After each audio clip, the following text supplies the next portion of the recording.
My name is Zane. I am a relationship consultant and psychologist, and I have spent years listening to the quiet heartbreak behind closed doors. It's a kind of heartbreak that does not come from shouting or betrayal, but from being slowly erased in a relationship, where only one person's needs ever seem to matter. This episode is not about drama or blame. It is about something much more real. The quiet damage done by a self-centered man with low empathy. If you have ever felt emotionally alone while lying next to someone, then this conversation is for you. Sometimes it takes years to realize that the man you are with is not just distracted or busy, he is fundamentally unavailable. Not because he does not have the time, but because he does not have the emotional space for anyone but himself. At first, it looks like charm. He talks a lot. He is charismatic. He has endless stories. But slowly, you start noticing that your voice never lands. Your thoughts do not echo back. It is like being in a conversation where you are always the audience, never the partner. And that realization begins to gnaw at you. Not all at once, but gradually until one day you feel like a ghost in your own life. Let's dive in deeply. Sign number 1. Conversation is always about him. One of the earliest signs is that every dialogue somehow loops back to him. You could be sharing something painful or joyful, and without realizing it, you are suddenly listening again. He one-ups your experience or shifts the spotlight with ease. You try to chalk it up to personality, but deep down it leaves you feeling unseen.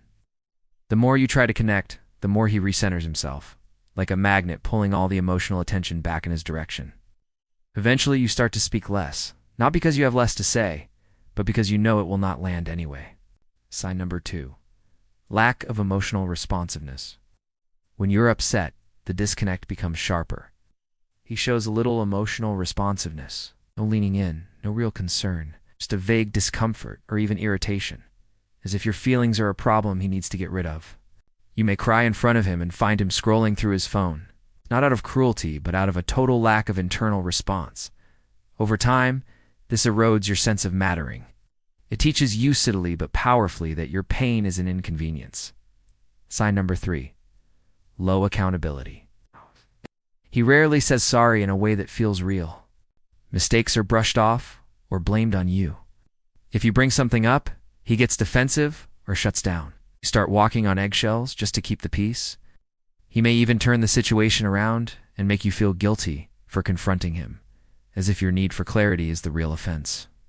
This reversal is not just frustrating, it is emotionally destabilizing. Sign number 4. Transactional relationships. The relationship becomes transactional. He helps when there is something in it for him. Emotional labor? Forget it. As soon as the dynamic requires actual empathy or effort, he checks out. You may find that his generosity only shows up when there is an audience, or when he feels appreciated in just the right way. As soon as the emotional climate requires him to give without reward, he becomes cold, distracted, or even punitive. Sign number 5. Manipulative or controlling behavior. What makes it so confusing is that he may still do nice things, compliments, gestures, but they often come with strings, guilt, pressure, the subtle message that you owe him your silence, or admiration in return. He sees himself as the main character, and everyone else, including you, is just supporting cast. Even in conflict, he positions himself as the victim. And when you try to assert boundaries, he pushes back, mocks your sensitivity, or simply withdraws. The control is quiet but constant. Sign number 6. Psychological roots. This kind of pattern does not mean he is evil, but it does mean he may be emotionally stunted or shaped by deep-seated insecurities that block real connection. These traits often trace back to things like narcissistic tendencies, avoidant attachment, or emotional immaturity. And while that might explain it, it does not excuse it. Especially when your mental health is eroding and you are starting to believe that asking for basic emotional presence is somehow asking for too much. Relationships like this are not partnerships, they are emotional performances, and you are the only one still showing up. If you recognize this, pause. Ask yourself, are you being loved, or are you being used to prop up someone else's ego? Because there is a difference.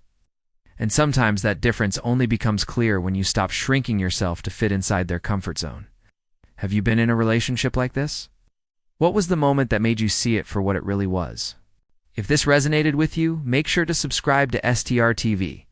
This is where we have real conversations about the emotional truths people often avoid. Join the community where your story matters. We're going to explore how to tell the difference between someone who is just a little self-absorbed and someone with deeper or narcissistic traits.